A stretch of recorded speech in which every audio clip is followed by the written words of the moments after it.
So how come you find yourself in the dog end of Kensington? Oh, well, here we go. I'll try to keep it as brief as possible. Okay, when I was 18, 1968, height of the Vietnam War, I had to get out of America because the government wanted to throw me in the army. Huh. Yeah, so I ended up, my parents sent me to a lovely boarding school in France. And I spent, nearly 3 years there and then came here. I know I came here because I'm a rock musician. And rock music only happens here and in the U.S. Yeah. Rock and roll! Pretty much. Yeah, man. I mean, does anybody really want to go out of their way to listen to French rock music? No. Not really? No.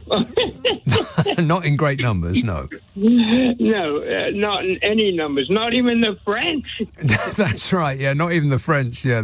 Even they don't want to hear French music, quite right. Yeah. Well, so when you sort of fled the draft, the Vietnam draft, was that an illegal act on your part to go to France, or was that okay at the time? Well, no, it wasn't. I mean, I left 2 weeks before I would be indoctrinated.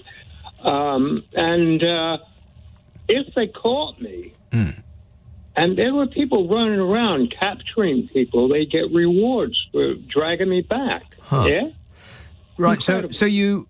right, anyway, no, but hang on a minute, let me finish. So that was... So when you went, when you avoided the draft... if they'd known that you were in France, could they have dragged you back? Well, they didn't know where I was. Right, okay.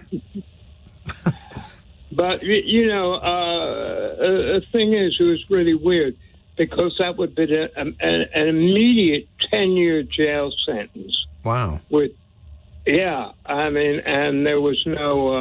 He expressed himself in builder's language. We just forgot where he was at the moment. We were just having a chat like we were in a bar, having a beverage. Booze. And he just forgot himself for a moment there. But good work there, Richard. Thanks for that. Interesting. Everybody's got a story that you could make a film of, or certainly a book. Every single one of us has at least one book or... which could be made into a film of our life story. Not necessarily all of our lives, but just perhaps a tiny little bit. And I think it's important to remember that, because, you'll pass somebody in the street, or you'll have a chat with somebody in the supermarket or whatever, and you just see them as who they are now. And you don't really think about how they got to be right there in front of you. What was their journey? And everyone's is unique, and everyone's is special, and everyone's is fascinating and frightening and engrossing, and everyone's got a story. So, I think we should share our stories. What do you say? Not necessarily on this show, but, in real life. You remember real life, don't you? 0345 6060 973.